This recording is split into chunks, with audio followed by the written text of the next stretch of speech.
Salut à toi et bienvenue dans cette vidéo. Alors aujourd'hui, on va essayer de répondre à la question, c'est quoi la volatilité en crypto? Donc on va répondre aux questions suivantes. Pourquoi la crypto monte et descend autant?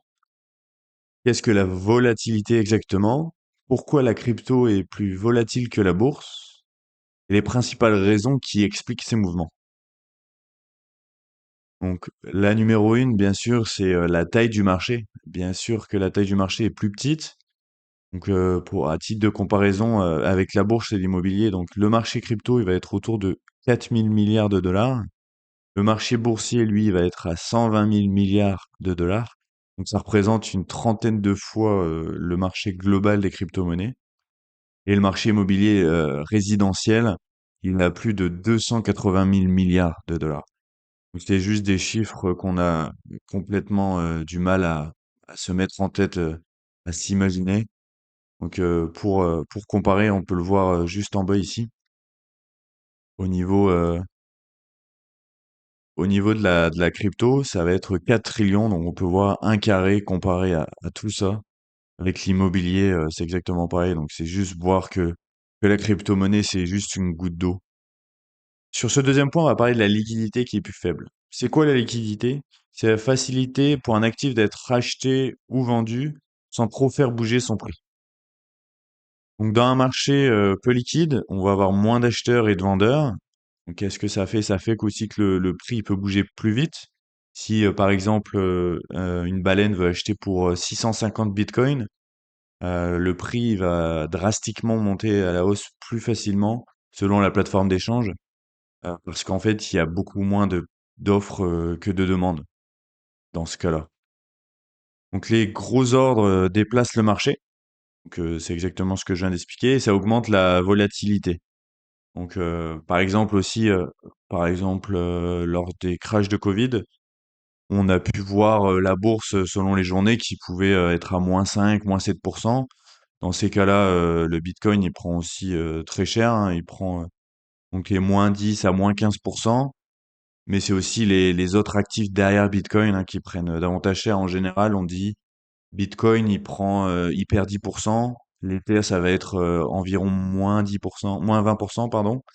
Et les altcoins, ils peuvent perdre entre -30 et -50%, voire plus, selon l'icon aussi, parce que ça dépend aussi de la liquidité de ces altcoins, justement. Sur ce troisième point, on peut parler de la spéculation élevée.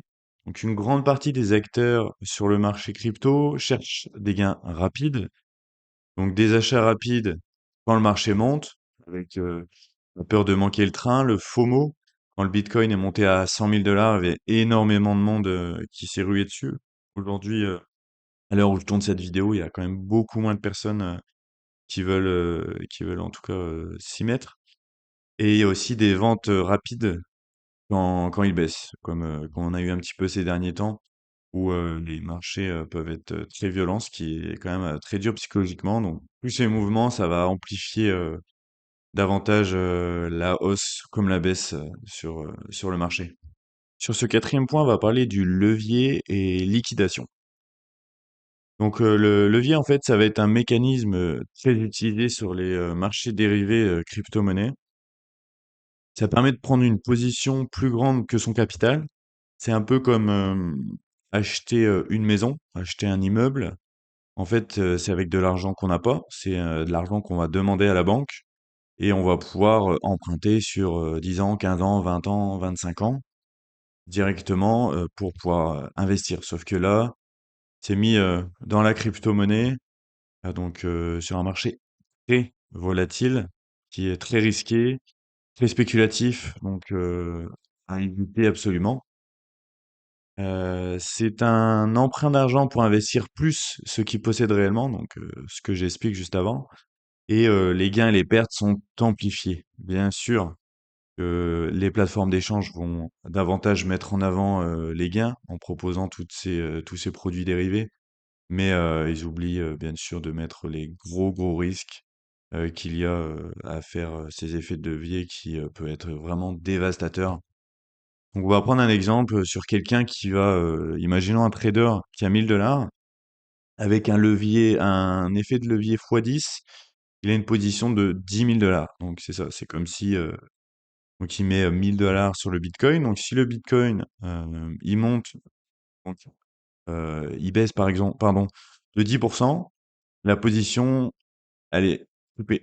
Fini. Ça veut dire que la plateforme d'échange, elle prend pas de risque, elle va couper directement la position. Ça veut dire que les 1 000 $ ils sont finis. Donc c'est ça qui est l'inconvénient. Bien sûr que à la hausse, si le Bitcoin prend 10%, on prendrait 10 000 $.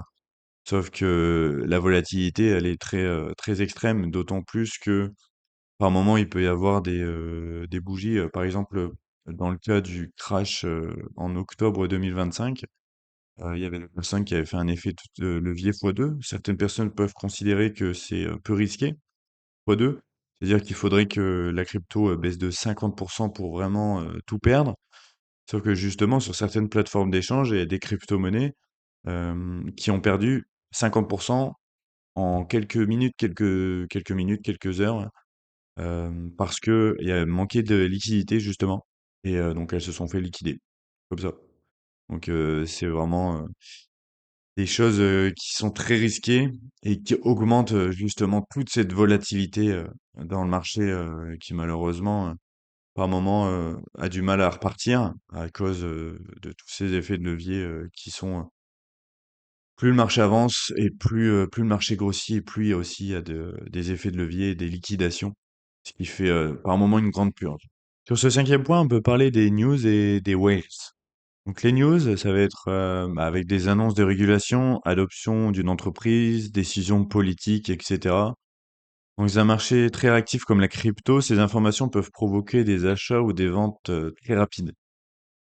Un exemple, Donald Trump, pendant sa campagne électorale en 2024, avait était devenu très bullish sur la partie crypto.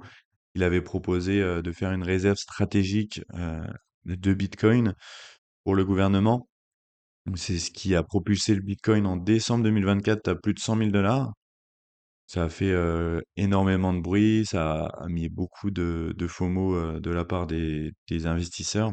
Il y a aussi eu, avec l'ouverture des ETF spot Bitcoin, des entreprises notamment qui se sont un petit peu servi de ça pour expliquer qu'ils allaient faire des réserves stratégiques, et l'entreprise prenait beaucoup de pourcentage de performance, un petit peu comme il y a eu pendant la bulle Internet avec le .com, où il suffisait de mettre .com à son entreprise pour montrer que elle était dans le mouvement, quoi.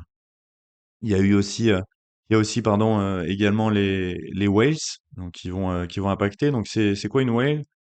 C'est en fait donc une baleine en français. Ça va être des acteurs qui possèdent des quantités très importantes de crypto-monnaies. Donc ces mêmes whales, elles peuvent influencer le marché et parfois déclencher des réactions chez les autres investisseurs. Pardon. Donc, tout simplement une baleine qui va acheter pour des centaines de bitcoins ou des milliers de bitcoins même, ça va vraiment avoir un impact sur le cours du bitcoin ou des autres cryptos, hein. Ça peut être sur l'Ether ou d'autres. Donc, c'est ce qui va faire les gros mouvements aussi quand, par exemple, Vitalik Buterin, c'est le créateur d'Ethereum, il avait vendu. En 2021, il avait fait le top du marché en fait parce qu'il avait vendu pour énormément de d'ETH. Et c'est ce qui avait fait les gros mouvements qu'il y a eu sur la partie Ethereum. Pour conclure cette vidéo, on va faire un petit récapitulatif. Donc, les crypto-monnaies peuvent connaître des mouvements de prix beaucoup plus importants que la plupart des autres marchés financiers. Donc, ces variations, elles vont s'expliquer par plusieurs facteurs. Un marché plus petit, beaucoup de spéculation, du levier, des réactions rapides aux news. Et quand on investit en crypto, il faut accepter justement ces mouvements, que ces mouvements fassent partie du marché. Donc la volatilité, ça va dans les deux sens, aussi bien à la baisse qu'à la hausse. Mais c'est en quelque sorte le prix à payer pour directement profiter de ce marché avec autant de potentiel. Mais c'est aussi qu'il faut davantage équilibrer son portefeuille et bien réfléchir avant d'investir. Si t'es intéressé par d'autres vidéos du même type, Je vais t'inviter à cliquer sur le bouton s'abonner en bas à droite et rejoindre la chaîne. On se voit bientôt dans une nouvelle vidéo.